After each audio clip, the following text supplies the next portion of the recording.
quelle qu'en soit les incompréhensions, quelles qu'en soient les incompréhensions qu'il y aura parmi nous, essaye, demeure avec nous. Même si nous te faisons quelque chose qui t'offense, même si nous t'offensons, reviens vers nous et pardonnons-nous mutuellement et continuons la... Ne t'éloigne pas, ne t'éloigne plus.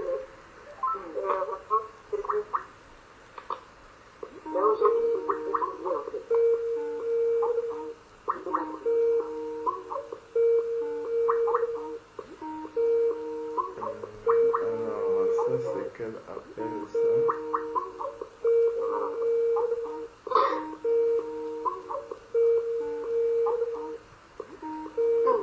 Alors, il y a quelqu'un qui appelle, je ne sais pas qui.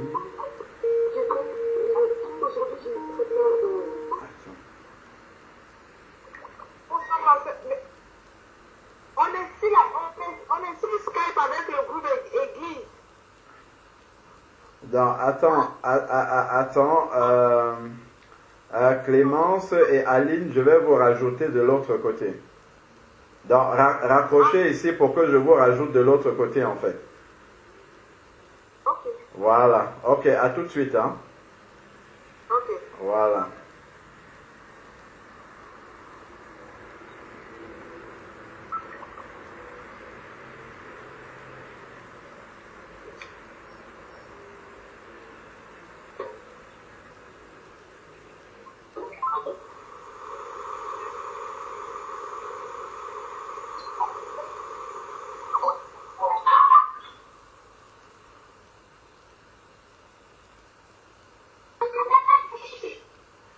Alors, donc, il y a deux sœurs, c'est la sœur Aline et la sœur Clémence qui sont sur l'autre appel en fait. Alors, donc, on va les rajouter ici. Et la sœur Clémence.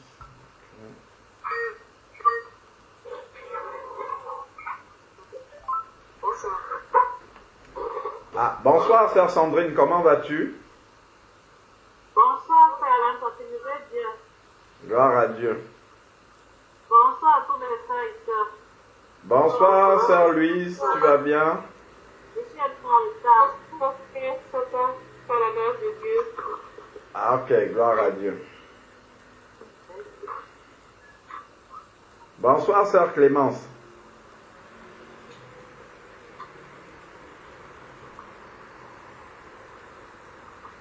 Alors, donc, je nous propose de prier pour commencer et ensuite on refera le tour de...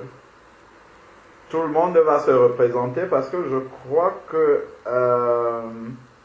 je ne sais pas si quand la sœur Sandrine a intégré le partage, si on s'est tous présentés. Je crois que c'est important de refaire un tour. Il y a deux nouvelles sœurs. La sœur Malika et la sœur Leïla. Donc on va tous se présenter afin que vous sachiez avec qui vous priez. Et après on va se laisser conduire par le Seigneur. Donc, bon, pour celles qui n'ont pas l'habitude, je vais lire un verset d'abord. C'est le verset qui nous conduit toujours. Afin que tout soit guidé par cette parole-là qui vient du Seigneur. Donc c'est dans 1 Corinthiens, chapitre 14, verset 26. 1 Corinthiens, chapitre 14. Donc c'est Paul qui met de l'ordre. Conduit par l'Esprit de Dieu, il met de l'ordre dans l'Église du Seigneur, dans les réunions des saints, pour définir la volonté de Dieu en ce qui concerne les rassemblements des enfants de Dieu. Nous savons que lorsqu'on devient enfant de Dieu, on entre dans un royaume. C'est un royaume nouveau, parce qu'avant, nous n'appartenions pas à ce royaume-là. Bon, excusez-moi. En fait, je parle comme le Saint-Esprit me conduit à parler. Donc, ne soyez pas surpris. En fait, on devait prier. Mais s'il y a des paroles qui viennent comme ça, je vais les donner. Donc, que cela ne vous perturbe pas. Mais c'est comme ça que le Saint-Esprit me dirige. Bon. Donc, on a dit 1 Corinthiens 14. Ce que je viens de dire, il faut que je vous le montre dans la parole. Regardons Colossiens, chapitre 1, verset 13. Colossiens, chapitre 1, verset 13.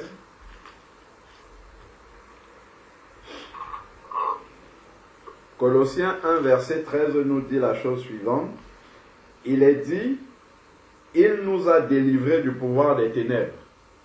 Donc, hier avec la sœur Leïla, on a abordé cette partie-là du verset, mais celle qui nous intéresse, c'est la deuxième partie maintenant.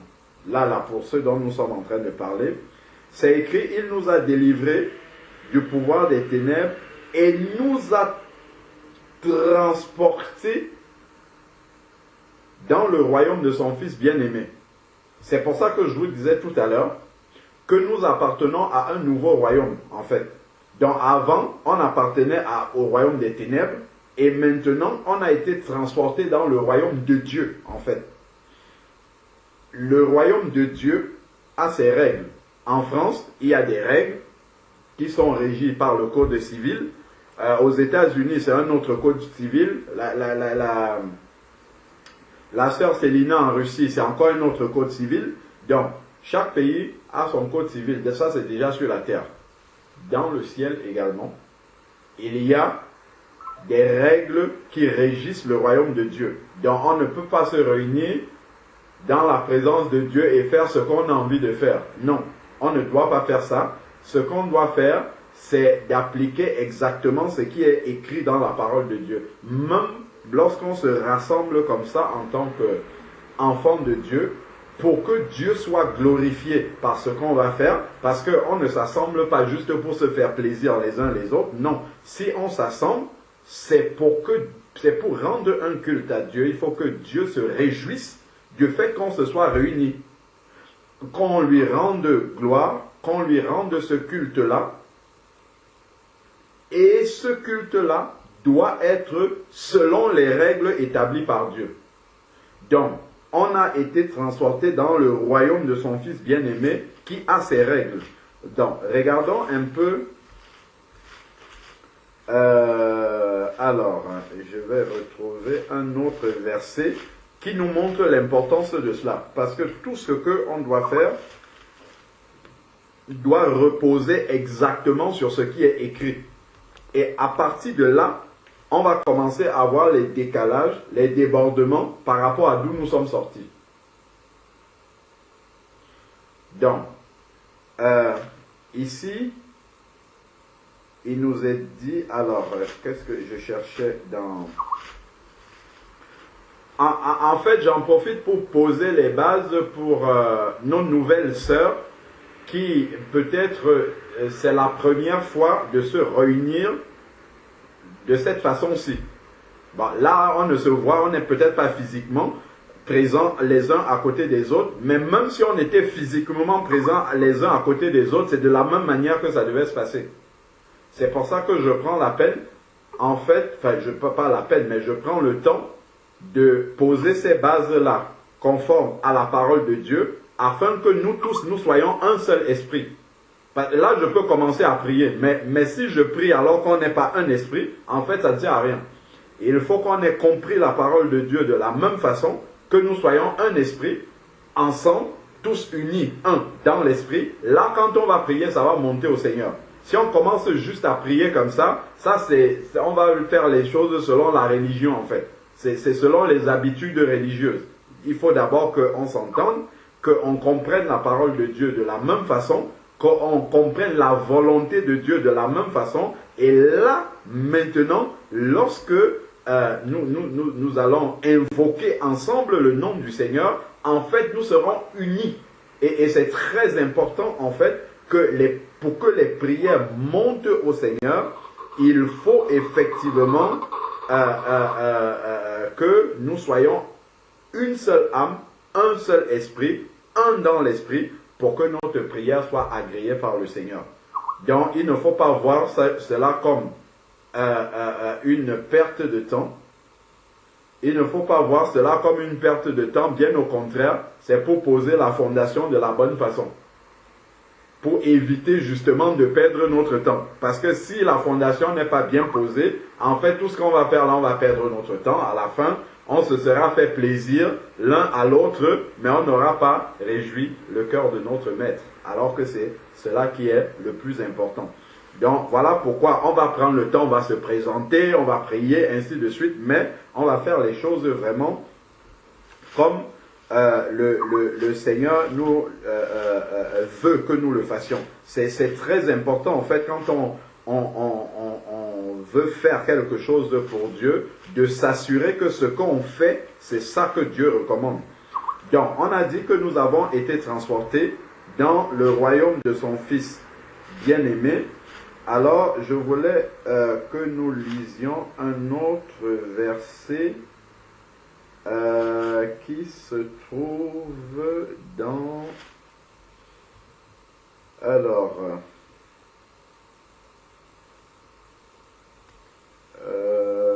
tac. Le passage, c'est dans 2 Timothée, chapitre 2, verset 5. 2 Timothée, chapitre 2, verset 5.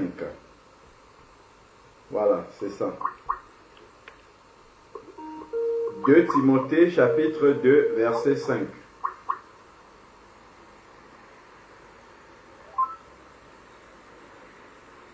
Timothée chapitre 2 verset 5 nous dit en fait que l'athlète n'est couronné que s'il a combattu selon les règles.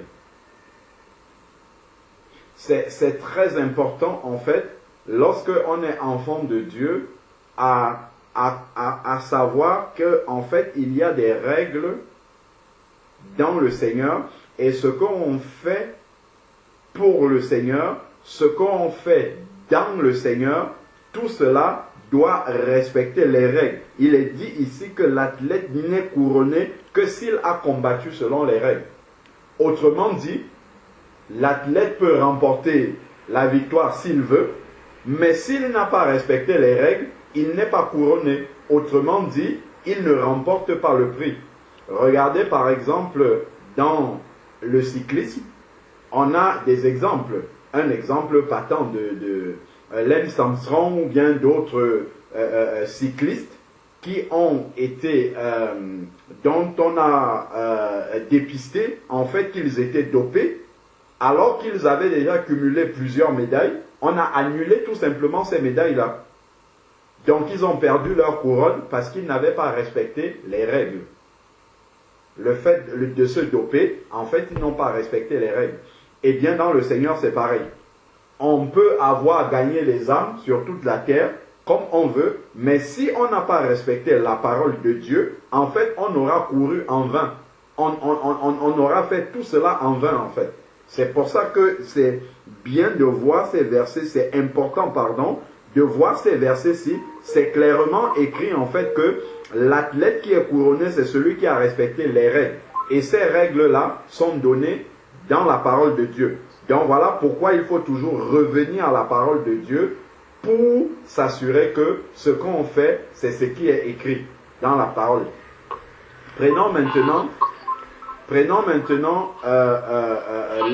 là, on est en train de poser en fait le fondement de l'importance. Veillons à fermer nos micros s'il vous plaît. Donc, à poser le fondement de l'importance de la parole de Dieu. En fait, quand on se réunit ici, il n'y a pas un qui est au-dessus des autres. Ce n'est pas parce que je parle là actuellement que je suis au-dessus de vous. Je ne suis pas du tout au-dessus de vous. Je suis un enfant de Dieu comme vous. Simplement, Dieu m'a donné une responsabilité de prêcher sa parole, c'est tout. C'est pour ça que je suis en train de parler. Mais nous avons tous un seul chef qui est au-dessus de nous tous, c'est Jésus-Christ. C'est lui qui est la tête. Et le seul garde-fou que nous avons, c'est cette parole-là. Donc, si je commence à dire des choses qui ne sont pas bibliques, vous avez le droit et le devoir de m'arrêter et dire, attention frère Alain, ce que tu es en train de dire là, où est-ce que c'est écrit? C'est pour cela, en fait, que nous devons vérifier dans les Écritures, comme les chrétiens de Béret, que ce qu'on nous enseigne, c'est ce qui est écrit dans la Bible, afin de ne pas avoir couru en vain, afin de combattre selon les règles, pour être couronné à la fin. Donc, regardons dans Jean chapitre 12, verset 48.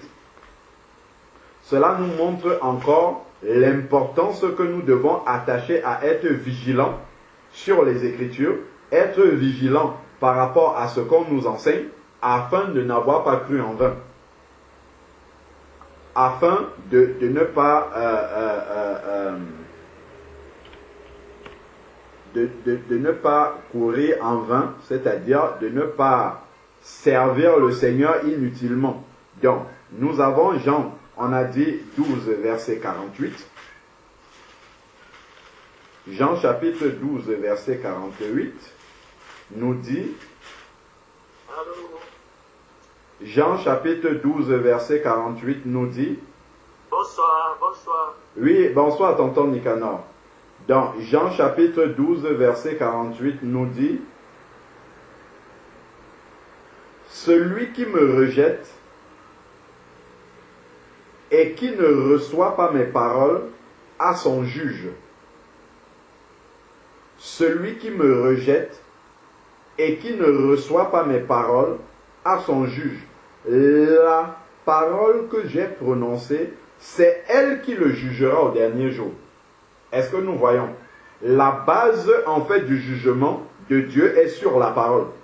C'est pas sur les appréciations des hommes. C'est pas par rapport à ce que nous avons dans le cœur et nous pensons que c'est ça qui est bien. Non.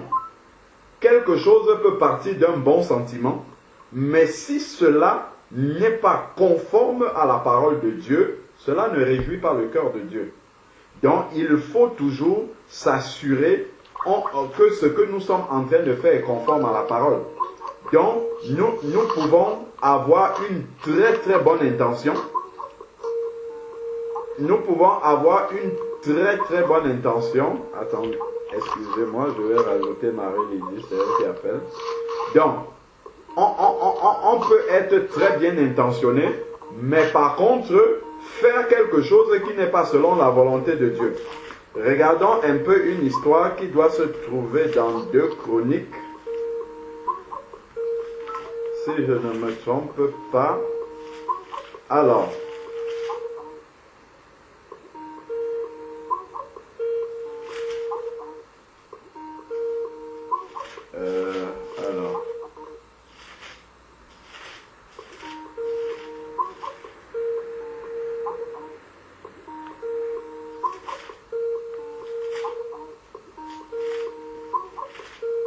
Nous connaissons tous l'histoire de Uza.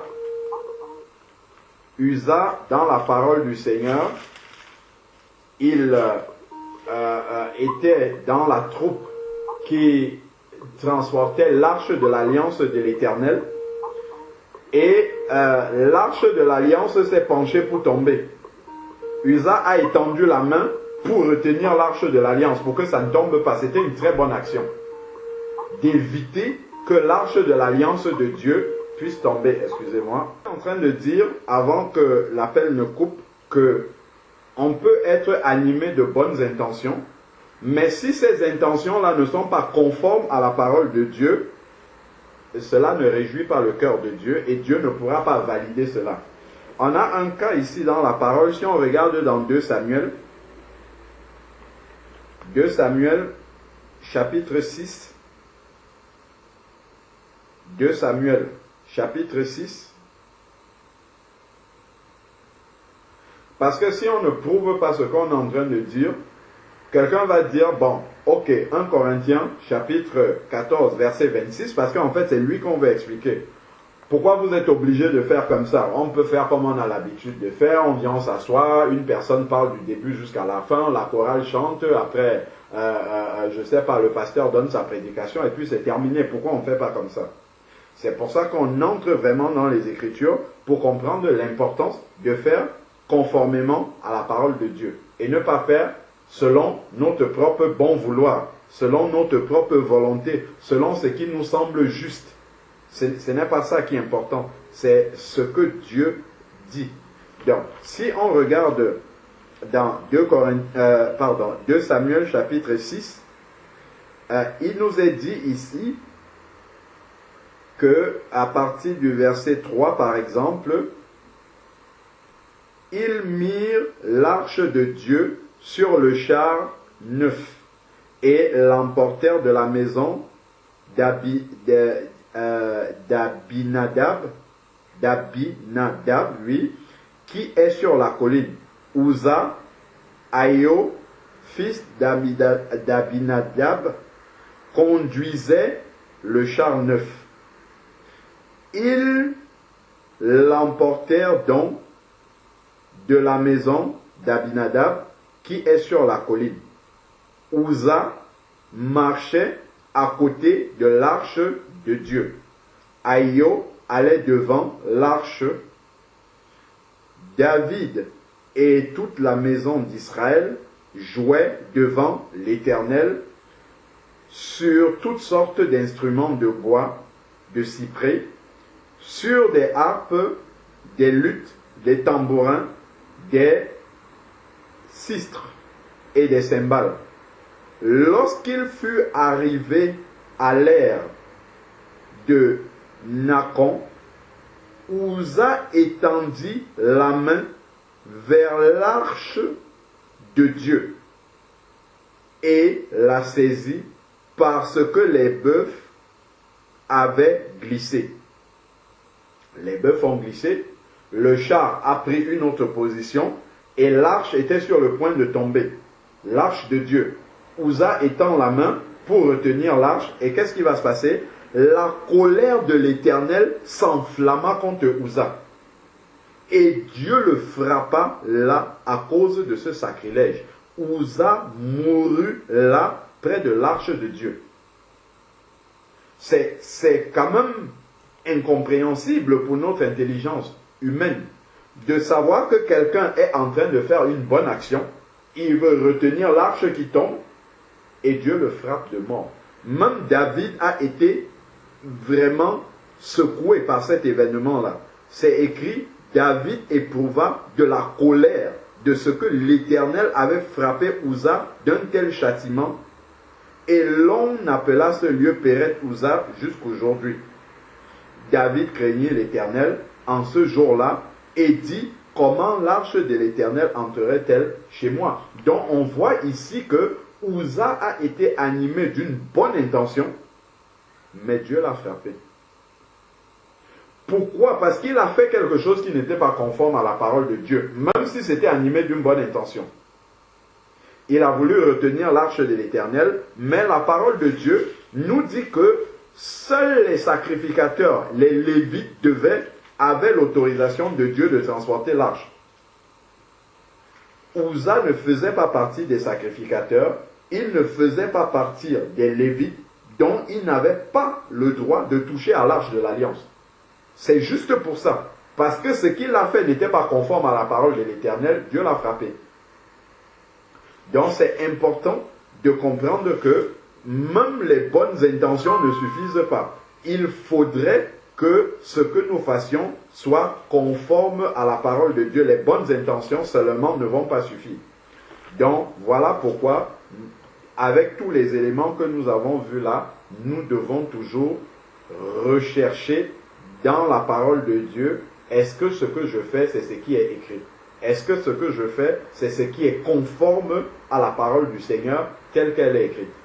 Bon, revenons donc à ce qui nous a amené à parler autant, à donner autant d'exemples. C'était juste pour nous expliquer à nous tous comment le culte qui rend gloire à l'Éternel, le culte que Dieu agrée, comment est-ce qu'il doit se passer? Nous avons été transportés dans le royaume de Dieu et ce royaume-là est régi par des règles. Et une de ces règles-là, c'est la manière dont le culte doit se passer. Lorsque les enfants de Dieu sont réunis pour rendre un culte à Dieu, on ne fait pas ce qu'on veut. On ne fait pas selon ce qu'on faisait dans notre dénomination parce que c'est comme ça qu'eux, ils ont l'habitude de faire. Peu importe la manière dont ils ont l'habitude de faire, il faut qu'ils montrent cela dans les Écritures, que c'est ce que Dieu recommande. Donc, nous, ce que nous lisons ici que Dieu recommande pour la réunion des saints, c'est 1 Corinthiens chapitre 14, verset 26. Que faire donc, frères? Lorsque vous vous assemblez, chacun, ce n'est pas moi seulement. Moi, j'ai commencé à parler parce que c'est ce qui m'est venu à cœur de nous dire, pour que nous soyons dans le même esprit en partageant la parole de Dieu. Chacun a-t-il un cantique? Tout à l'heure, si une sœur, un frère a un cantique, il veut chanter, qu'il chante. Une instruction, quelqu'un a reçu quelque chose qu'il veut apporter. Je crois que la sœur Florence avait déjà commencé avant même qu'on ne commence à parler là. Elle apporte ce qu'elle a reçu. Une révélation, une langue, une interprétation, que tout se fasse pour l'édification. Donc, le but, en fait, c'est que les autres en soient édifiés. Il faut que ce que je dise puisse aider les autres. Dans mon culte personnel, il n'y a pas besoin que quelqu'un d'autre que moi soit édifié. Donc, je peux faire sans tenir compte de quelqu'un d'autre. Mais par contre, lorsque je suis au milieu de la réunion des saints, il faut que ce que je fasse, ce soit dans le but d'édifier les autres. Ce soit dans le but que les autres reçoivent aussi quelque chose de la part du Seigneur. Donc, lorsque on va s'assembler, si on voit par exemple la suite, il dit, si l'un parle en langue, qu'au plus trois parlent, et chacun a son tour. Donc, de la même manière, en fait, parler en langue, c'est une prière en langue, ou bien une prophétie en langue. Donc, ici, chacun parle à son tour. Donc, par exemple, quand on entre dans une assemblée, on voit les uns et les autres, chacun prie de son côté, l'autre, je ne parle même pas de prier en langue, prier même avec son intelligence. Nous, on parle français, si on entre quelque part, et il y a plusieurs personnes qui sont en train de prier à la fois, ça c'est très très courant dans les milieux chrétiens, l'un prie à gauche, l'autre prie à droite, l'autre prie, ça ce n'est pas biblique du tout. Ça, c'est le désordre qu'on voit dans beaucoup d'assemblées. Ce n'est pas biblique. Ce qui est biblique, c'est que c'est un. Chacun à son tour. Pourquoi? Parce que lorsqu'on s'assemble, c'est pour l'édification mutuelle. Chacun doit être édifié. Donc, quand ma sœur Célina va commencer à prier, je dois me taire et être en communion avec elle en écoutant ce qu'elle dit. Parce que quand j'écoute ce qu'elle dit, je pourrais dire Amen. Je serai édifié parce que j'écoute. Mais si je suis en train de prier pendant que Célina prie, la prière de Célina ne va pas m'édifier et ce que moi aussi je dis ne va pas édifier Célina et on sera à côté de l'objectif de la réunion. C'est très important de comprendre ça. C'est par exemple une dérive qu'on trouve dans beaucoup de milieux chrétiens. Chacun prie, on prie tous à la fois, chacun prie de son côté, ainsi de suite. Ça ne doit pas arriver dans une réunion normale des saints. Bon. Donc, ensuite, ici, c'est chacun à son tour et tout le monde doit pouvoir apporter, c'est écrit ici, chacun a-t-il un cantique. Ça veut dire que quand je viens me présenter dans la réunion des saints, ce que je reçois dans ma communion personnelle avec Dieu, je viens le mettre à la disposition au bénéfice de l'Église de Dieu. Ça veut dire que je dois préparer les moments de communion fraternelle avec les frères dans la prière, dans ma méditation personnelle. Quand je sais que je serai en communion avec les frères, je dois prier pour demander, Seigneur, mets quelque chose en moi qui puisse édifier mes frères et mes sœurs avec qui je vais me rassembler. Certains, par exemple, ne vont jamais formuler cette prière-là. Ils vont dire, Seigneur, bénis celui qui va apporter le message. Qu'est-ce qui te fait croire que le message ne viendra pas de toi? Même une sœur, au travers d'un témoignage qu'elle apporte, au travers d'un cantique même qu'elle reçoit, un frère peut recevoir une parole de la part de Dieu et la prêcher. Donc il ne faut pas négliger chacun ce que nous pouvons apporter. On peut rentrer dans 1 Corinthiens 12 pour parler du corps de Christ et de l'importance de tous les membres, même ceux qui se sentent les plus petits. Donc c'est important de venir dans cette disposition d'esprit et de cœur dans une réunion des saints, en sachant que nous tous ici, là, nous sommes amenés à participer. On ne vient pas pour assister à la réunion, mais on vient pour participer. Participer, ça veut dire qu'on a quelque chose à apporter. Et ça, l'Esprit de Dieu est en chacun d'entre nous pour amener à l'édification et au bénéfice de l'Église de Dieu ce que le Seigneur a déposé en chacun au travers de son esprit. Donc, c'est important de le comprendre dès le départ. Donc, pour ma part, j'ai fini pour cette introduction. On peut prier et après, on fait un tour un tour en fait. Chacun va se présenter pour qu'on se connaisse mutuellement et après, on partira dans la direction que le Seigneur nous donnera. Amen. À moins qu'un frère veut rajouter quelque chose à ce qui a été dit pour que toutes les sœurs qui sont arrivées après reçoivent le même enseignement que tout le monde. Parce que si on ne pose pas ces bases-là, j'ai constaté que pour certaines sœurs qui sont arrivées, on n'a pas posé ces bases-là, il peut y avoir du désordre. C'est-à-dire que, par exemple, quand un frère commence à prêcher la parole, on a tendance à le couper pendant qu'il prêche pour poser une question. Ça, on ne doit pas le faire. Si un frère, c'est écrit que chacun parle à son tour. Si un frère est en train de prêcher, par exemple, il ne faut pas l'arrêter si on a une question. Parce qu'il est en train de recevoir de la part du Saint-Esprit un message qu'il apporte à l'Église. Il faut le laisser aller jusqu'au bout. Quand il va au bout, là, on note nos questions. On note les questions, on note les questions. Quand il a fini, il va demander, bien-aimé, est-ce que quelqu'un a une question par rapport à ce que vous avez entendu là? Est-ce que tout le monde a bien compris? Est-ce qu'il y a des compléments? Là, maintenant, on va prendre la parole et puis on va dire, écoute, frère, il y a telle partie que je n'ai pas compris. J'ai telle question, ainsi de suite. Et c'est vraiment dans cette bienséance-là que le Seigneur agrée le culte. Mais si on vient, on fait du désordre et chacun fait comme il veut, on n'aura pas couru selon les règles et le cœur du Seigneur ne sera pas réjoui. Amen. Amen. Je vais ajouter quelque chose. J'aimerais qu'on prenne un peu un texte. C'est Jésus qui parle dans Marc chapitre 3.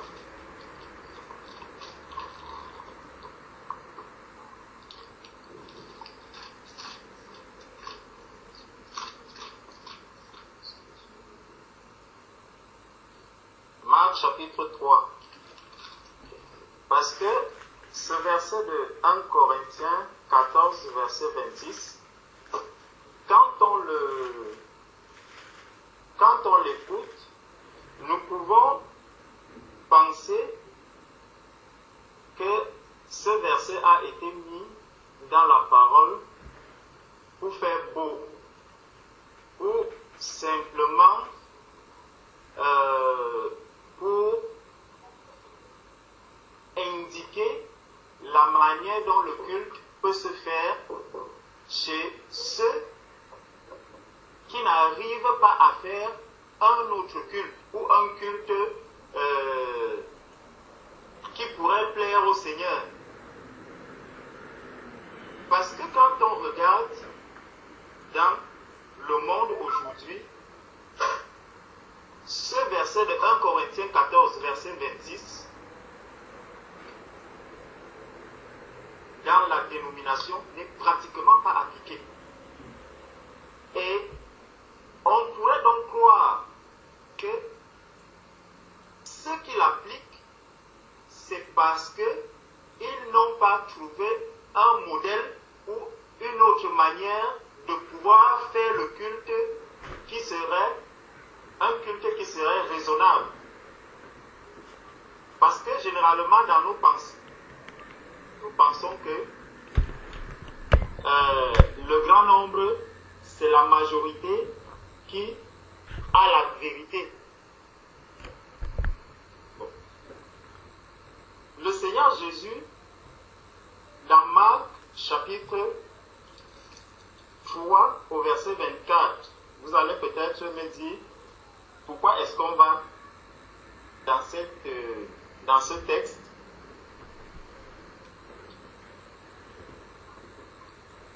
Le texte est intitulé dans ma Bible « Attaque des scribes et réponse de Jésus ». Au verset 23, Jésus les appela et leur dit, sous forme de parabole, comment Satan peut-il chasser Satan? Verset 24. Si un royaume est divisé contre lui-même, ce royaume ne peut subsister. Si un royaume est divisé contre lui-même, ce royaume ne peut subsister. Ça veut dire quoi? Quand je lis ce verset, Jésus ici parle de son royaume. Et le royaume de Dieu, comme le frère disait tout à l'heure, a ses règles. Et ce royaume, la règle première que le Seigneur Jésus nous a montrée, c'est l'amour, c'est l'unicité. Et Jésus va le dire dans Jean 17, au verset 21. Attendez.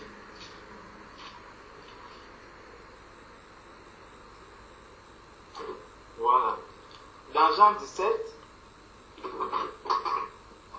du verset 20 au verset 21, qui nous dit, ce n'est pas pour eux seulement que je prie, mais encore pour ceux qui croiront en moi par leur parole, afin que tous soient un, comme toi, Père, tu es en moi, et comme je suis en toi, afin qu'eux aussi soient un en nous, pour que le monde croie que tu m'as envoyé.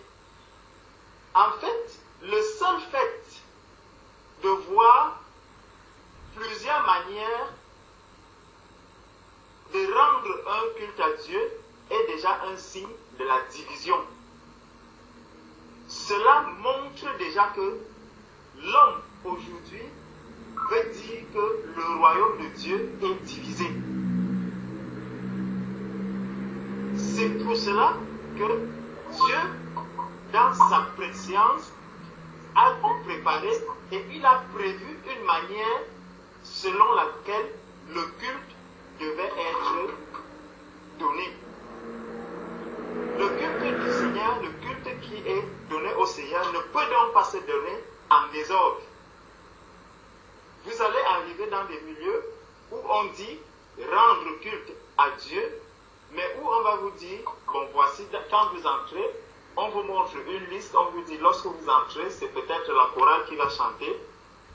Après la chorale, c'est la prière d'intercession. Après la prière d'intercession, c'est peut-être la grande prière. Après la chorale va encore chanter. Après on va faire une prédication. Après les offrandes. Après ceci, après cela, après cela. Mais la question que l'on se pose aujourd'hui et que ceux qui sont dans ces milieux ne se posent pas, c'est celle de savoir où est-ce que cela est écrit dans la parole de Dieu. Si nous sommes conduits par la parole de Dieu, Jésus-Christ a dit, ma parole, ces paroles sont esprit et vie. Je suis le chemin, la vérité et la vie. Donc c'est lui qui montre le chemin. S'il n'y a donc pas cette parole sur le chemin du Seigneur, s'il n'y a donc pas cette manière de faire sur le chemin du Seigneur, la question c'est, est-ce donc un culte qui est raisonnable pour le Seigneur? Est-ce donc un culte que l'on rend véritablement à Dieu? Le Seigneur vient de nous rappeler tout à l'heure que Père, je te prie afin qu'ils soient un. Et comme ça, quand ils seront un, alors le monde verra, le monde saura que c'est moi qui les ai envoyés. Ne l'oublions pas. Bon. Donc, déjà, ce phénomène de montrer, révéler l'état dans lequel se trouve tout ce qui parle de Jésus-Christ aujourd'hui, tout ce qui porte le nom de chrétien aujourd'hui, mais qui révèle un peu la division, qui présente la division dans le corps du Christ. Nous savons que le Seigneur nous a dit que un royaume qui est divisé en lui-même ne peut subsister. Gloire soit rendue à Jésus-Christ qui nous a dit: je bâtirai mon église et les portes de l'enfer ne prévaudront pas sur elle. Donc, une chose est sûre et certaine, l'église que Jésus bâtit ne peut pas être divisée. Si nous pensons donc que l'église du Seigneur peut être divisée à cause des doctrines ou des manières de faire que les uns et les autres apportent, il faut vraiment qu'on s'examine. Notre Dieu n'est pas un Dieu de désordre. Bon, allons maintenant dans Romains chapitre 12. Prenons Romains chapitre 12, au verset 1.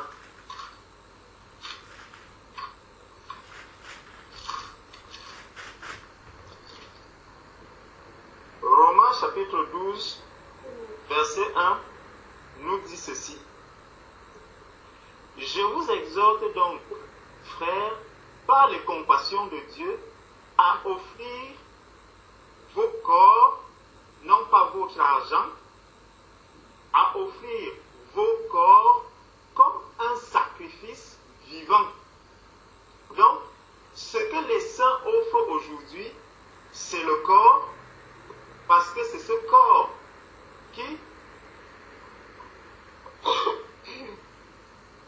Ce que les saints offrent aujourd'hui, c'est notre corps, parce que c'est avec notre corps que nous allons adorer le Seigneur. Le Seigneur n'a pas besoin de vos offrandes matérielles. Ce n'est pas votre argent qui vient, qui intéresse le Seigneur, comme beaucoup essayent de le faire comprendre pour dire qu'on va acheter les bénédictions et tout ce qui s'ensuit. Non, ce n'est pas de ça que le Seigneur a besoin. Il dit à offrir vos corps comme un sacrifice vivant, saint, agréable à Dieu, ce qui sera de votre part un culte raisonnable.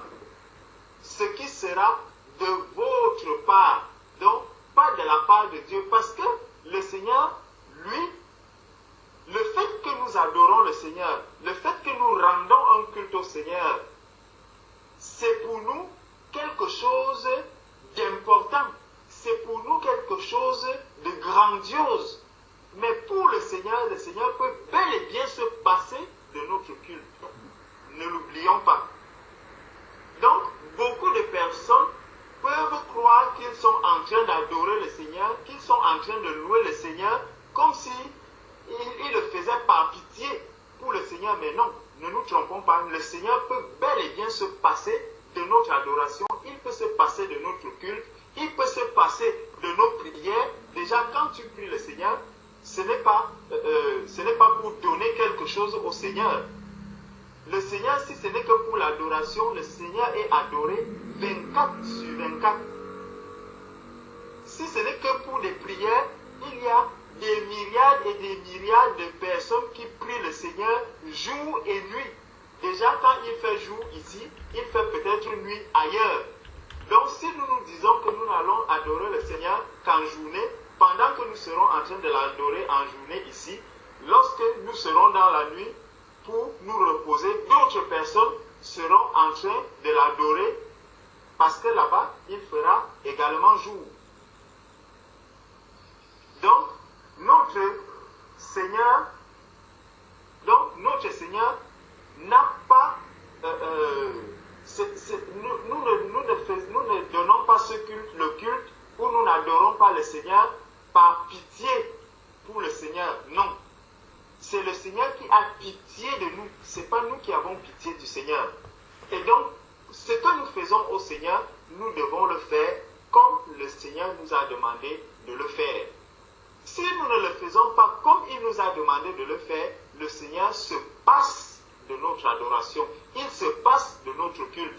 Et c'est pour ça que vous allez voir beaucoup de personnes parfois qui disent nous adorons le Seigneur, mais quand vous voyez quelqu'un qui a bien commencé à un moment, il s'éloigne, finalement il s'égare. Pourquoi? Parce que il a commencé sur un chemin étroit, à un moment donné, la convoitise, l'orgueil de la vie et tout ce qui s'ensuit a commencé à l'entraîner, à le faire glisser et il est totalement sorti du chemin étroit. Il se retrouve dans un autre monde. Il se trouve sur un autre chemin. Quelqu'un va bien vous parler, vous dire que nous sommes aujourd'hui le temple du Seigneur. Il sait ce que c'est que l'église primitive, comment fonctionnait l'église primitive, mais au lieu de demeurer sur le sentier de l'église primitive, sur le sentier étroit où que Jésus-Christ a montré, il va glisser et s'en aller sur un autre chemin. Et là, le Seigneur, vraiment, je vous assure, il peut se passer de ce culte. Il peut bien s'en passer. Le Seigneur nous dit donc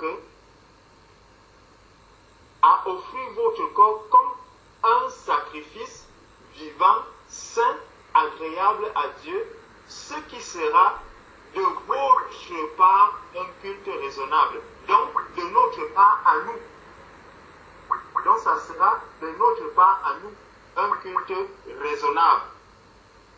Et au verset 2, ne vous conformez pas au siècle présent. Ne vous conformez pas au siècle présent. Justement, quand on regarde un peu, parce qu'il a d'abord parlé du culte raisonnable qui est rendu. Le siècle présent, lorsque l'apôtre Paul, qui était en train d'écrire ce message, au sein, nous savons qu'il y avait des synagogues.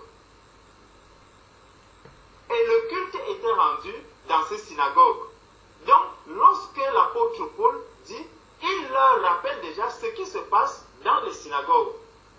Jésus-Christ, déjà, est venu, il a montré à l'homme qu'est-ce que l'Église qui constitue aujourd'hui l'Église que Jésus-Christ bâtit. Donc, ayant donc déjà reçu ce message de l'Église, il voulait donc leur montrer que, en fait, il y a quelque chose qui se passe dans le siècle présent, dans le monde aujourd'hui, et je vous exhorte à ne pas vous conformer à ce qui se passe en ce moment dans ce monde, dans les lieux où l'on dit qu'on adore le Seigneur. C'est pour ça que plus haut, il nous a parlé du culte raisonnable. Donc, ne vous conformez pas au siècle présent, mais soyez transformés par le renouvellement de l'intelligence. Soyez transformés par le renouvellement de l'intelligence. Donc, le Seigneur est venu transformer notre intelligence. Est venu renouveler notre intelligence. Et il faudrait donc que le travail que le Seigneur a fait en renouvelant notre intelligence puisse nous transformer. Il faut que cette transformation puisse paraître, que ça ne reste pas simplement quelque chose qui demeure dans nos pensées, mais il faut qu'on le vive, que cela soit visible, que ça soit que l'on le vive en fait. Donc quand on arrive dans le culte des saints, qu'on voit comment est-ce que, après avoir été régénéré, après que notre intelligence ait été régénérée, que l'on voit cette transformation visiblement, pratiquement. Donc que l'on vive cette transformation.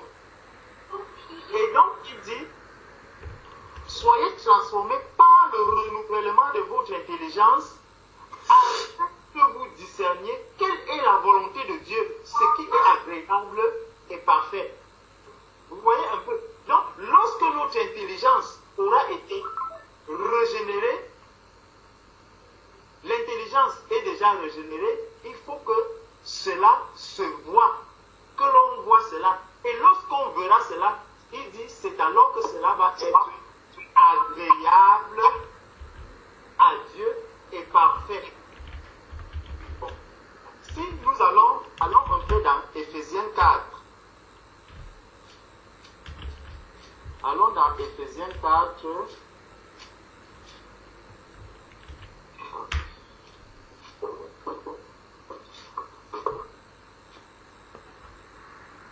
Éphésiens 4, verset 17.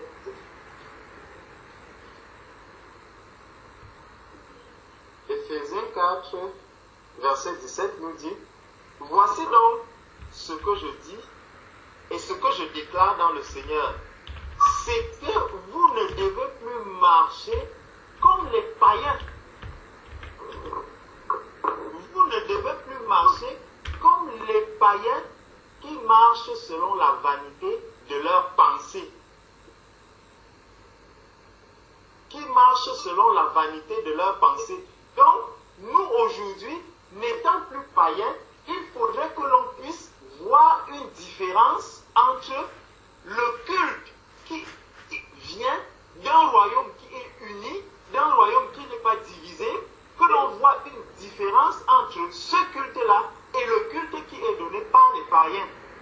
Pourquoi? Parce que notre intelligence a été renouvelée et il faudrait que ce renouvellement de l'intelligence soit visible, que ce renouvellement de l'intelligence soit matérialisé dans notre vie pratique, dans le culte que nous avons. Nous ne pouvons donc pas nous contenter simplement de dire je vais assister à un culte, nous allons rendre un culte au Seigneur, mais il faut voir comment ce culte se passe. Est-ce un culte qui est agréable à Dieu? Est-ce un culte raisonnable? Est-ce un culte qui est parfait? Ne l'oublions pas, le Seigneur peut se passer d'un culte que nous rendons. Le Seigneur peut bien se passer d'un culte que nous rendons. Donc, Éphésiens 4, verset 18, nous dit, ils ont l'intelligence obscurcie. Il ne dit pas qu'ils n'ont pas l'intelligence. C'est différent entre dire à quelqu'un que tu n'es pas intelligent et dire à quelqu'un que tu as l'intelligence obscurcie. Donc l'obscurité a envahi ton intelligence. Donc tu ne peux pas voir en réalité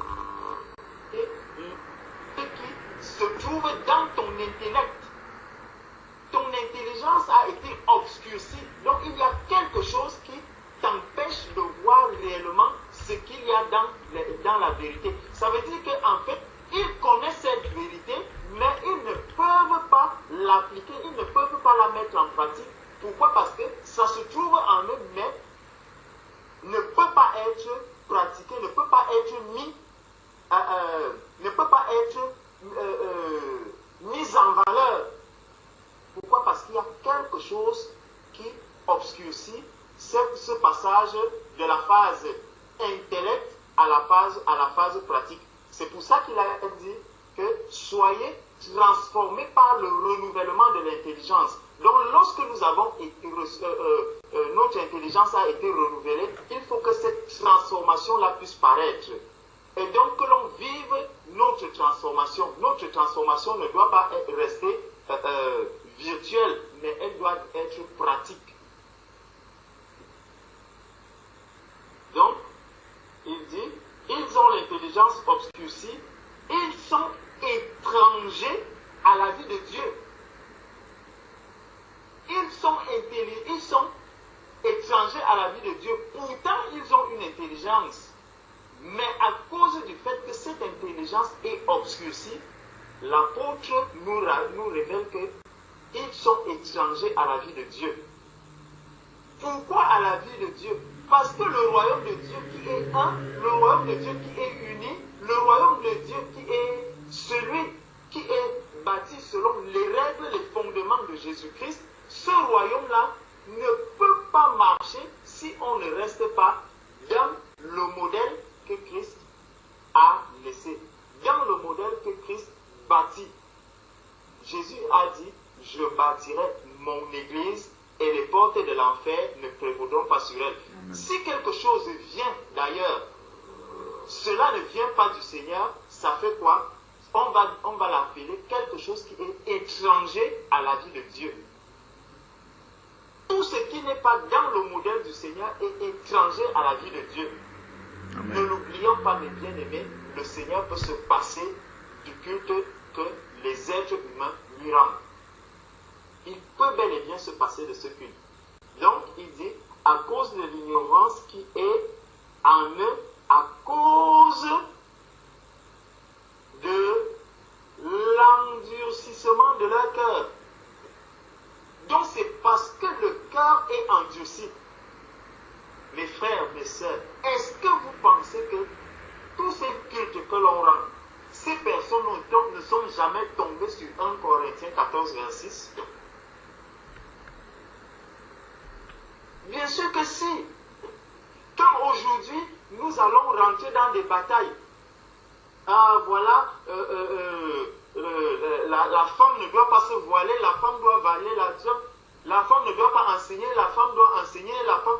Alors qu'il est écrit clair et net, je ne permets pas à la femme d'enseigner. Je ne sais pas s'il y a un autre mot de plus clair qui peut arriver là-dedans. Mais on va encore vous dire, non, comme c'est la femme du pasteur, elle peut quand même enseigner, comme c'est la femme, parce que la femme du pasteur n'est pas femme. Je ne permets pas à la femme d'enseigner. Ça, c'est des personnes qui sont étrangères à la vie de Dieu. Le royaume du Seigneur n'est donc pas un royaume divisé. Et souvent, quand on lit 1 Corinthiens, allons encore regarder 1 Corinthiens 1. Frère, je ne sais pas pourquoi tu nous as conduits dessus.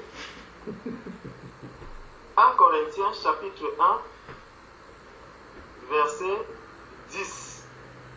1 Corinthiens chapitre 1, verset 10 nous dit: je vous exhorte, frères, par le nom de notre Seigneur Jésus-Christ, à tenir tous un même langage. À tenir tous un même langage. Quel langage est-ce que nous devons tenir? C'est le langage de la vérité. Et pourquoi nous pouvons tous tenir le même langage? Parce que nous avons tous la même parole.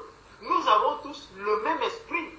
Nous sommes conduits par un seul Seigneur et Sauveur qui est Jésus-Christ. C'est pour ça que nous devons tous tenir le même langage. Le royaume du Seigneur ne peut pas être divisé. Le royaume du Seigneur ne peut pas être divisé. Donc il dit: je vous exhorte, frères, par le nom de notre Seigneur Jésus-Christ, à tenir tous le même langage. Quand on va entendre je vous exhorte, on croira que bon, si c'est une exhortation, je peux l'accepter comme je peux ne pas l'accepter. Faux. Quand l'apôtre Paul dit je vous exhorte, en fait, c'est un commandement qu'il est en train de nous donner, que vous devez parler le même langage. L'église de Jésus-Christ est un. Il a dit nous sommes le corps du Christ. Bien-aimés, ne nous leurrons pas, ne nous trompons pas. Beaucoup vont se croire être sur le chemin étroit alors que c'est faux. Christ est un. Il a bien dit: Père, je te prie afin qu'il soit un, comme nous sommes un. Lorsque l'église du Seigneur se rassemble, la manière dont le culte se passe à Paris, dans les églises d'Île-de-France, il faudrait que lorsqu'on arrive par exemple dans les églises des États-Unis, qu'on trouve la même manière qu'un chrétien qui sort de l'Île-de-France ne se trouve pas étranger dans les églises des États-Unis, qu'il ne se trouve pas étranger dans les églises de la Chine, qu'il ne se trouve pas étranger dans les églises d'Espagne. S'il se sent étranger, c'est qu'il y a un problème. Amen. Parce que la plante du pied ne peut pas se sentir étrangère dans un endroit dès que la tête entre. Le pied, c'est que si c'est la tête qui va sentir mal parce qu'elle a cogné quelque part, ce mal va arriver jusqu'aux pieds. Tous, nous sommes un. Donc quand on voit, tu arrives ici, tu vas voir la chorale, tu arrives là-bas, c'est 3 chorales, tu arrives à gauche, c'est 6 chorales, tu arrives là-bas, la chorale est en tenue, l'autre, dans un autre endroit, la chorale n'a pas de tenue, dans un autre endroit, c'est l'hostie qu'on utilise pour la scène, d'un autre côté, c'est le pain avec le levain, d'un autre côté, c'est le baptême gouttelette, de l'autre, c'est... Non, bien aimé, ne nous trompons pas. Cette division montre en fait qu'il y a l'erreur. Beaucoup sont dans l'erreur. Jésus a dit large est le chemin qui mène à la perdition. Et beaucoup l'ont déjà emprunté. Étroit et resserré est le chemin qui mène à la vie éternelle. Et très peu. Donc quand on va voir très peu de personnes faire quelque chose, on dira, ah, comment ça c'est trop de désordre? Comment tu arrives, il y a tel frère qui apporte la parole, après c'est même telle sœur qui va prendre la parole, après c'est tel frère qui va dire ceci, après c'est ceci, et on ne sait même pas comment, c'est tellement désordre. Oui, le désordre que l'on voit dans le Seigneur, en fait, c'est son ordre à lui, et c'est ce que le monde ne peut pas comprendre. Et c'est ça qui fait la perfection du corps de Christ. Parce que le Seigneur Jésus, lorsqu'il est arrivé sur la terre, bien aimé, il n'a pas été compris. Le monde ne l'a pas compris. Le monde l'a pris pour une balayure. Le monde n'avait aucune considération pour lui. Parce que tout ce qu'il faisait leur était étranger.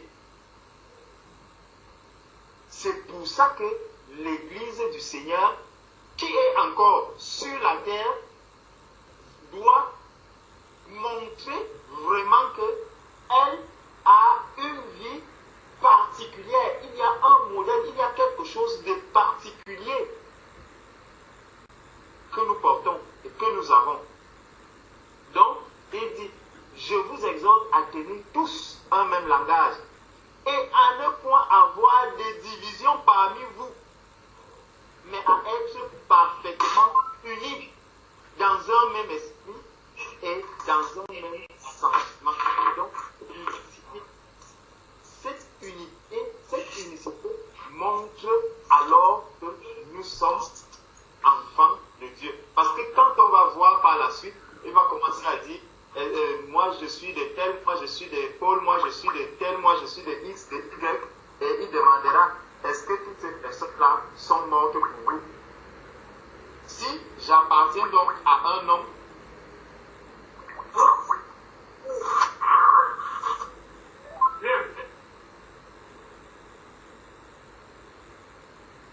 essaye de dire aux frères de te faire chose. Attends, raccrochons.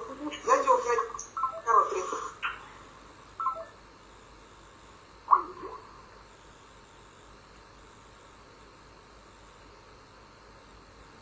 je crois que ça doit être dans 2 Corinthiens. Dans 2 Corinthiens chapitre 6. 2 Corinthiens. Voilà. 2 Corinthiens chapitre 6 qui nous dit donc que, en fait, puisque nous travaillons avec Dieu, pensons-nous que nous pouvons travailler avec Dieu et dans un modèle autre que celui de Dieu? Si j'ai une autre manière de travailler, c'est que je ne travaille pas avec Dieu. Le Seigneur nous dit, Dieu n'est pas un homme pour mentir, ni le Fils de l'homme pour se repentir. Ce qu'il a dit, c'est ce qu'il accomplit. Ce que sa bouche dit, c'est ce que sa main accomplit. Ici, 2 Corinthiens 6, verset 1, nous rappelle que nous travaillons avec Dieu. Nous vous exhortons à ne pas recevoir la grâce de Dieu en vain. Puisque nous travaillons avec Dieu, nous travaillons avec Dieu. Nous ne travaillons pas de notre propre chef, nous travaillons avec Dieu. Car il dit, au temps favorable, je t'ai exaucé. Au jour du salut, je t'ai secouru.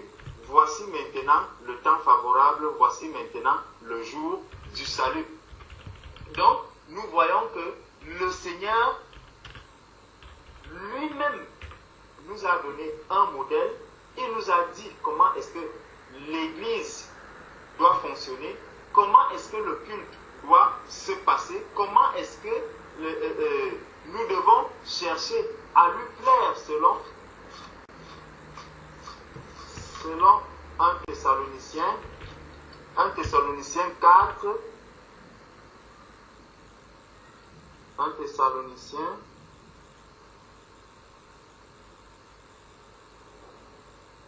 4, voilà, vous pouvez lire du verset 1 jusqu'au verset 10, qui nous exhorte à la sainteté, à la charité et au travail. Donc, ça c'est vraiment pour nous montrer que le Seigneur nous a sortis du monde et il nous rappelle aujourd'hui que nous avons été régénérés, nous avons eu l'intelligence du Seigneur, nous avons la sagesse qui vient d'en haut et il faudrait que l'on vive maintenant en nouveauté de vie, que l'on vive comme ceux qui ont déjà reçu cette vérité, ceux qui ont déjà reçu cette parole, ceux qui ont reçu cette lumière et qui sont conduits par la lumière. Nous sommes passés des ténèbres à la lumière. Hier, nous étions enfants des ténèbres. Aujourd'hui, nous sommes devenus enfants de Dieu. 1 Pierre chapitre 2, à partir du verset 10, va nous dire: vous qui autrefois n'étiez pas un peuple. Vous voyez, hier nous n'étions pas un peuple.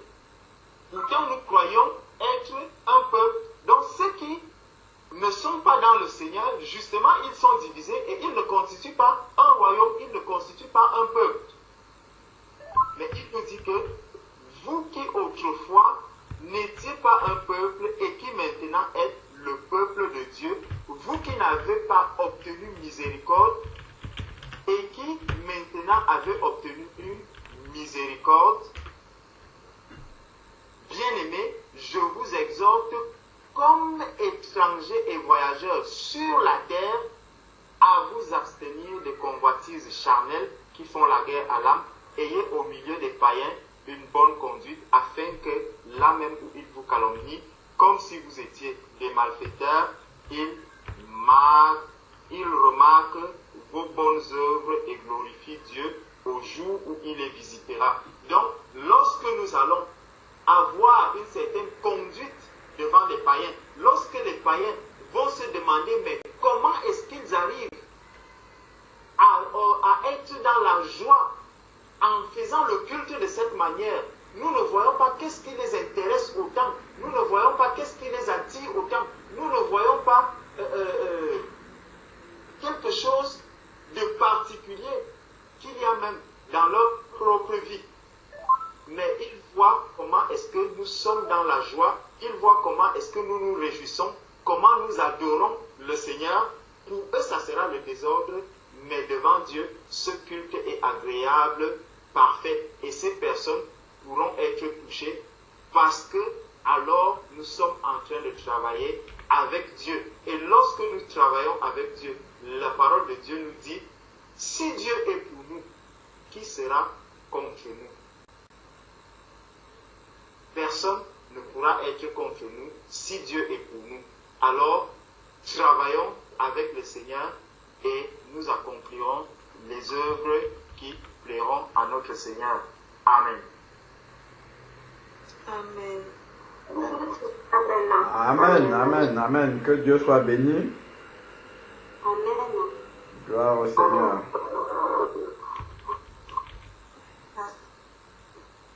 Amen. Frère Paty, j'ai une question par rapport au point que tu as soulevé sur la prière. Oui. Parce que comme on est en train de... C'est qu'on est là pour s'instruire et pour en même temps suivre et marcher selon comme le Seigneur nous donne de comprendre. Oui. Si j'ai bien compris ce que tu disais, c'est que quand on prie, quand on se rassemble, on prie, on doit prier une seule personne à la fois. Or, il peut souvent arriver que poussé par l'esprit, un sujet peut être donné et tu sens dans ton cœur je ne vais pas dire la pression, mais le vif désir de prier. C'est pas que peut-être je vais fermer mon micro pendant que si c'est une autre sœur qui prie au micro pour pas que ça dérange, je peux fermer le micro. Mais je sens aussi dans mon cœur le vif désir de prier aussi au même moment. Et je me souviens bien que la toute première réunion que j'avais assistée par la grâce de Dieu avec les bien-aimés, avec vous, ce soir-là, j'avais été tellement marquée aussi parce que ce soir-là, on parlait du Saint-Esprit justement. Et ce soir-là, tu as même encouragé les bien-aimés, tu les exhortais que tous ceux qui sont déjà baptisés dans le Saint-Esprit, qui devaient intercéder en langue à ce moment. Donc chacun poussé par l'Esprit, une prière de son côté, on n'attendait pas qu'on prie un à la fois. Je comprends que ça doit être pour l'ordre. Et puis aussi, je pense au verset où quand Pierre et Jean ont été arrêtés, ils ont été relâchés par les Sanhédrin. La Bible nous dit qu'ils se sont retrouvés ensemble, puis on dit qu'ils élevaient tous ensemble la voix pour faire l'intercession au point qu'après le lieu trembla. Donc j'aimerais savoir si c'est que désormais on va prier un après l'autre ou bien c'était juste une façon de mettre l'autre pour pas que ça dérange, mais ça n'empêche pas que si quelqu'un sent dans son cœur la soif de prier, j'aimerais un peu que tu éclaircisses à ce niveau pour ne pas faire le désordre. D'accord, ok. Gloire à Dieu. J'espère avoir bien gardé à l'esprit tout ce que tu as dit pour pouvoir répondre de manière la plus complète possible selon la mesure que le Saint-Esprit me donnera. Donc, regardons, on va simplement continuer à lire après 1 Corinthiens, chapitre 14, verset 26. On va commencer à 27. Et on va lire en fait, et cela va bien nous éclairer. Donc, à partir du verset 27, il est dit, si quelqu'un parle en langue, tout au plus 2 ou 3. Tout au plus 2 ou 3. Et encore chacun à son tour. Donc, ici déjà, il faut comprendre que le jour où j'encourageais les bien-aimés à prier tous en langue en même temps, on n'était pas dans le cadre d'un déroulement de culte normal, en fait. On était en train de prier et d'encourager les bien-aimés qui n'ont pas encore reçu le baptême dans le Saint-Esprit. On priait pour qu'ils puissent le recevoir pour leur culte personnel. Donc, c'est pour ça que de manière, de manière exceptionnelle, voilà, de manière exceptionnelle, on a permis que tout le monde qui le souhaitait puisse parler en langue. C'était simplement pour encourager, pour nourrir la foi. Parce que pouvoir exercer le don des langues, c'est un exercice de foi en fait. Donc c'était pour stimuler la foi des bien-aimés qui n'ont pas reçu le baptême dans le Saint-Esprit. Mais en temps normal, même comme ça dans l'église, plusieurs personnes ne peuvent pas parler en langue en même temps. Ce n'est pas biblique.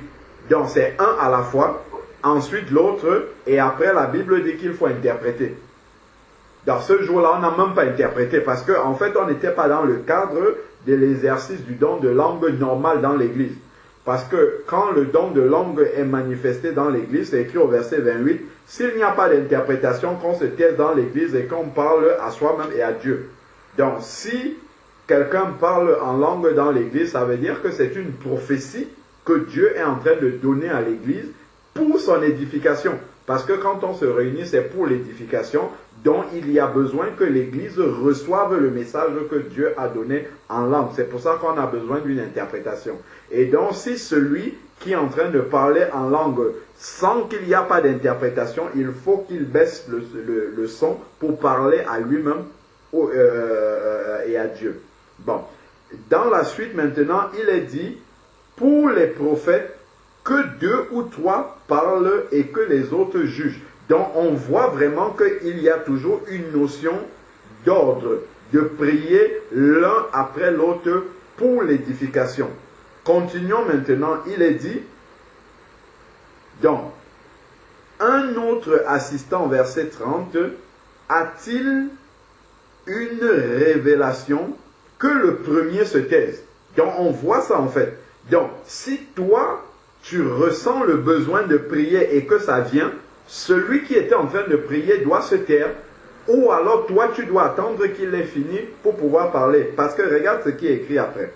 C'est écrit après que car vous pouvez tous prophétiser, c'est la même chose que la prière, vous pouvez tous prier, c'est la même chose, successivement. Successivement, ça veut dire chacun à son tour. Vous pouvez tous prier, mais successivement. Regarde, il dit afin que tout soit instruit. Donc, si tu sens le besoin de prier dans ton cœur, l'amour doit être plus grand que cela. L'amour qui est dans ton cœur, c'est-à-dire l'amour pour ton prochain. Et te dire que la prière que j'ai dans mon cœur maintenant doit pouvoir édifier mon prochain. Donc, je ne vais pas commencer à prier ou bien à fermer mon micro pour qu'il ne soit pas édifié, sauf si c'est vraiment une prière exceptionnelle que Dieu nous a montré quelque chose peut-être de démoniaque ou bien je ne sais pas sur lequel il faut intercéder tout de suite. Là, c'est autre chose. Mais je vais prendre ce volet-là aussi après. Donc ensuite, il dit ici, afin que tout soit instruit, donc les autres doivent recevoir l'édification. Parce que c'était écrit à la fin du verset 26, que tout se fasse pour l'édification. Pas seulement une partie, mais tout doit se faire pour l'édification. Donc si une prière monte en moi, il faut que je me rappelle qu'il faut que cette prière-là soit pour l'édification de l'Église, parce que je suis dans la communion fraternelle, pour que tous en soient édifiés. Je ne vais pas simplement dire, voilà, je sens comment la prière monte, alors je la laisse sortir et les autres, je n'en tiens pas compte.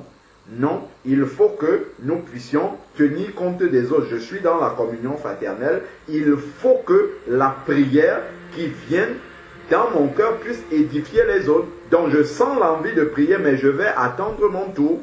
Et pourquoi j'ai la capacité d'attendre mon tour? C'est écrit ici.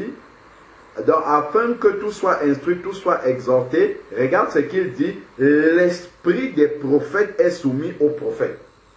On peut encore comprendre que, dans ce même passage, on peut en déduire aussi que si c'est le Saint-Esprit qui met cette envie de prier là en toi, et c'est le même Saint-Esprit qui est en train d'inspirer la sœur ou le frère qui est en train de prier quand ça monte en toi, c'est le même Saint-Esprit qui l'inspire. Ça veut dire que le Saint-Esprit qui est en train de t'inspirer te donne en même temps la capacité d'attendre que l'autre ait fini. Donc si toi tu commences à prier alors que l'autre n'a pas fini, en fait tu n'as pas écouté la voix du Saint-Esprit.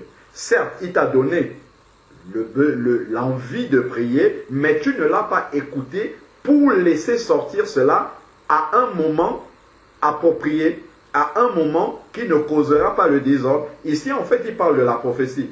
Donc, pendant que tu es en train de prier, je peux recevoir une prophétie.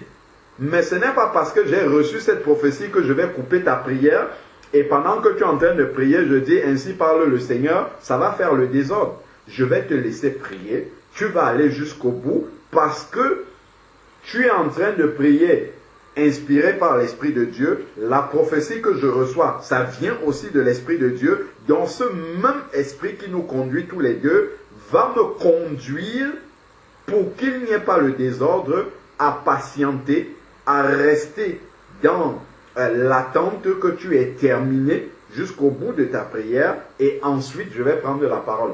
Donc ça, C'est pour ça c'est écrit ici, l'esprit des prophètes est soumis aux prophètes. C'est-à-dire que le Saint-Esprit qui t'inspire est soumis lui-même à lui-même qui est en train d'inspirer l'autre aussi.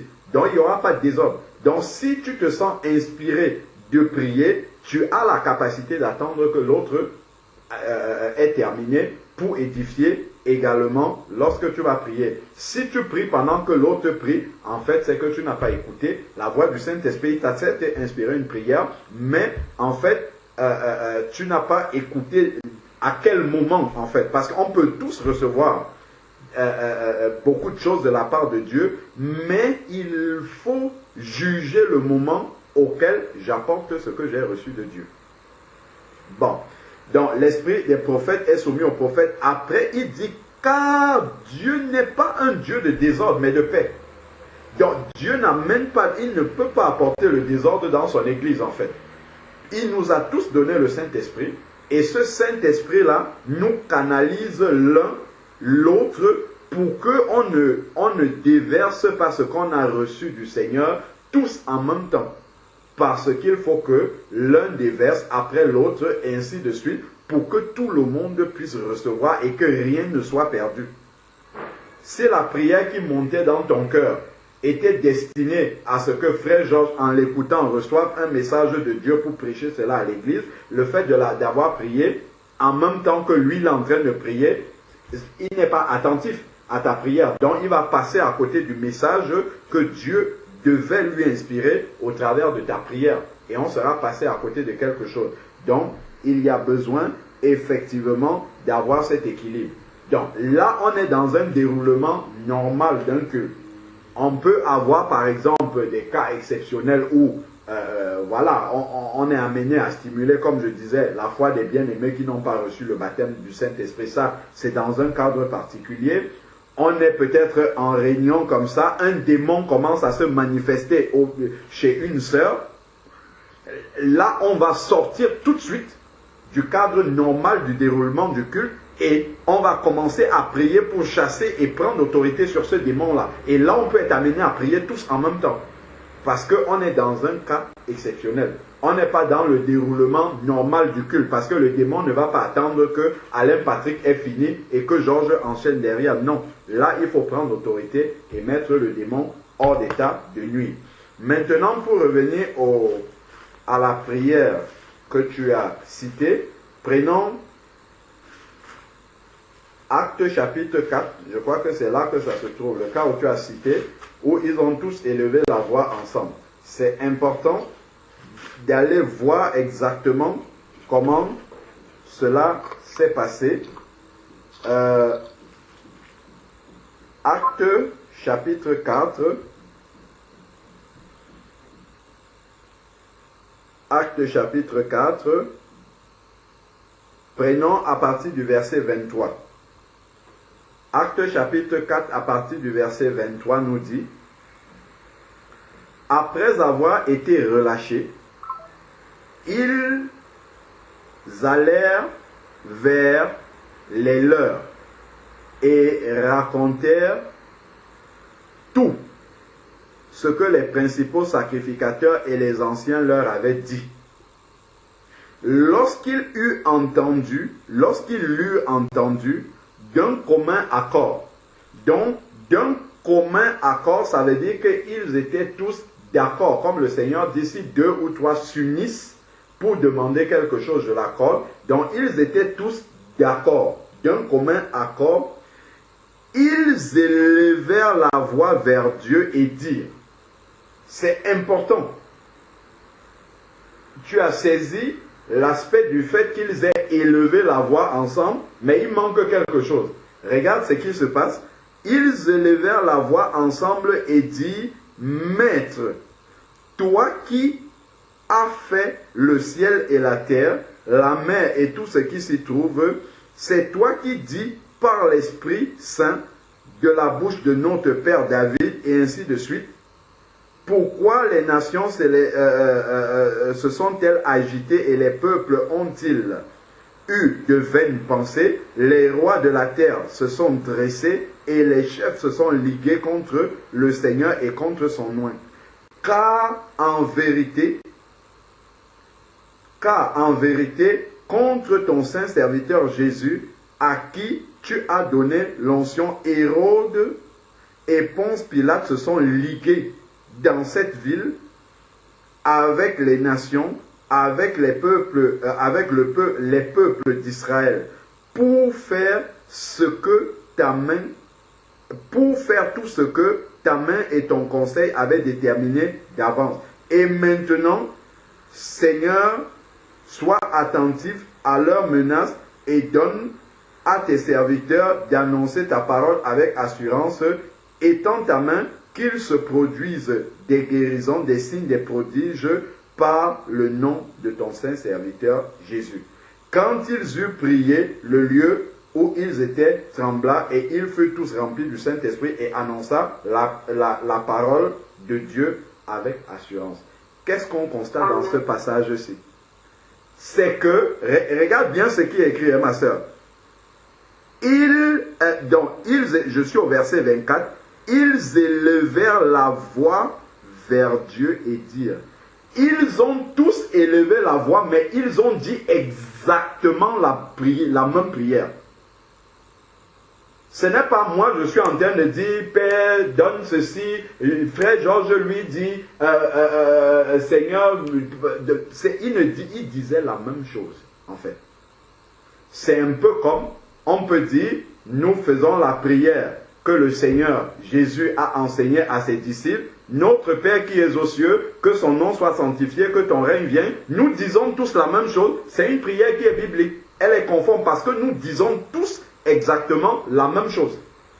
Mais si par contre moi je suis en train de dire quelque chose, toi tu dis autre chose, la sœur Florent dit autre chose, ainsi de suite, là c'est le désordre. Mais là ici il disait les mêmes paroles en fait. Les mêmes paroles, comme souvent ça arrive dans certains milieux, on élève la voix pour faire la prière du Notre Père, on dit tous la même chose. Là on n'est pas dans le désordre. Mais par contre, si chacun va à gauche, l'autre va à droite, ainsi de suite dans ses paroles, là on est dans le désordre. Donc, je ne sais pas si ça a répondu à tous les aspects de ta question par rapport à la prière. Là, pour résumer, si je ressens l'envie de prier pendant qu'un frère ou une sœur est en train d'élever la voix, si c'est le Saint-Esprit qui m'inspire cette prière-là, le même Saint-Esprit nous dit que l'esprit des prophètes est soumis aux prophètes. Ça veut dire que je peux attendre, j'ai la capacité d'attendre. Si je ne peux pas attendre que ma soeur ou mon frère ait fini de prier pour prier, ça veut dire que je suis encore impatient. Donc je dois travailler la patience. Allons dans Galates chapitre 5. Galates chapitre 5 nous dit la chose suivante. Galates chapitre 5 nous dit, Galates 5, 22, mais le fruit de l'esprit. Donc si c'est le Saint-Esprit qui m'inspire cette prière-là, le Saint-Esprit, lorsqu'il se manifeste, le fruit de l'esprit est aussi présent. La manifestation du fruit de l'esprit est aussi présente. Sinon, ce n'est pas le Saint-Esprit. Il faut que je sois attentif à ce que lorsque l'Esprit de Dieu m'inspire, que soient visibles aussi les manifestations du fruit de l'Esprit. Et il nous est dit ici, Galates 5, verset 22, mais le fruit de l'Esprit, c'est quoi? C'est l'amour, la joie, la paix et quoi? La patience. Donc si je n'ai pas la patience d'attendre que ma soeur ou mon frère est en train de prier et que tout de suite, je me sens obligé de devoir prier pendant que l'autre prie et que je n'ai pas la patience, ça veut dire qu'il y a un problème du fait que le Saint-Esprit m'inspire quelque chose, mais je ne manifeste pas une des caractéristiques ici du fruit de l'Esprit qui est la patience. Donc c'est un point à travailler. Ce n'est pas la parole de Dieu qui a un problème, mais c'est nous qui avons un problème par rapport à la gestion de ce qu'on a reçu de Dieu. On a reçu certes quelque chose de Dieu, mais on prend, par exemple, quand un frère est en train de prêcher, il y a des choses que je reçois pendant que le frère est en train de prêcher, que je sens qu'il faut que je dise. Mais je vais être patient, je ne vais pas couper la prédication du frère, je vais le laisser jusqu'au bout, aller jusqu'au bout, et ensuite je vais dire, tiens, j'ai un complément à apporter de la part du Seigneur par rapport à ce que frère Georges disait. Et là, je vais le dire. J'ai usé de patience et ça montre que j'ai une bonne gestion de l'Esprit de Dieu qui m'a communiqué ce message parce que je manifeste la patience qui est une manifestation du fruit de l'Esprit. Donc, voilà en résumé par rapport à l'ordre concernant la prière dans l'Église, comment est-ce que on doit pouvoir gérer l'ordre. N'oublions pas que c'est toujours pour l'édification que nous sommes réunis. Donc, quel que soit ce que je vais faire pendant la réunion, il faut que ça soit pour l'édification. Donc, si je ferme mon micro déjà pour prier, il y a une partie de l'édification qui va être perdue. Et ça ne va pas aller dans le sens de pouvoir édifier tout le monde. Maintenant, si un frère est en train d'élever un cantique, est en train de chanter, je peux couper mon micro et chanter les mêmes paroles que lui. Il n'y a pas de problème. C'est comme la prière qu'on a vue tout à l'heure où il disait la même chose. Il n'y a pas de problème. Donc, voilà un peu, pour ma part, la réponse que je peux apporter suite à ta question, sœur Carole. Amen. Amen.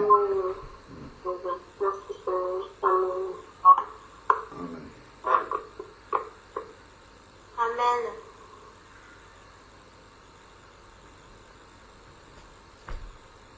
Ça peut un peu dérouter un peu la manière dont le culte est en train de se passer. Hein.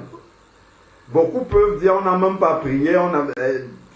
Voilà, en fait c'est comme ça, quand on se réunit, le Seigneur est présent et puis hop, voilà pourquoi on doit préparer le culte avant. En fait, ce n'est pas pendant le culte qu'on le prépare. Il faut être prêt, toujours rempli du Seigneur, du Saint-Esprit, toujours connecté à Dieu. Si on nous prend n'importe où, on dit, bon, tu dois prêcher un message ou bien tu dois apporter un témoignage, il faut qu'on soit prêt toujours, tout le temps. Donc, c'est important de laisser le Saint-Esprit, en fait, conduire et diriger les choses. Donc, maintenant qu'on a tous compris, je crois, la manière dont le culte doit se dérouler, si les sœurs qui arrivent nouvellement ont des questions par rapport à ce qu'on a dit là, vous pouvez les noter, on va prier et ensuite on peut répondre à ces questions-là. C'est bon? Pour tout le monde? Gloire à Dieu. Donc, librement, les uns à la suite des autres, pour appliquer la parole que nous venons de lire, on peut élever librement la voix vers le Seigneur pour lui recommander la suite de ces moments, que nos cœurs soient disposés à pouvoir glorifier le nom du Seigneur et que nos oreilles soient attentives à recevoir ce que Dieu a prévu. Parce que quand l'Église se rassemble, ce n'est pas pour rien. Si l'Église se rassemble, Dieu a forcément prévu de faire quelque chose au milieu de nous, que vraiment le projet, le plan que Dieu a pour cette soirée-ci, que rien ne tombe, qu'aucune miette de ce que le Seigneur veut déposer ne tombe par terre, que tout puisse aller à la direction, à la destination que Dieu avait prévue pour ce soir. Que par notre distraction, ou par notre fatigue, ou par notre, je ne sais pas moi, on passe à côté de ce que le Seigneur avait prévu de faire aujourd'hui pour nous, que vraiment le Seigneur nous donne d'être attentifs à tout cela. Amen. Amen. Amen. Amen. Amen. Amen.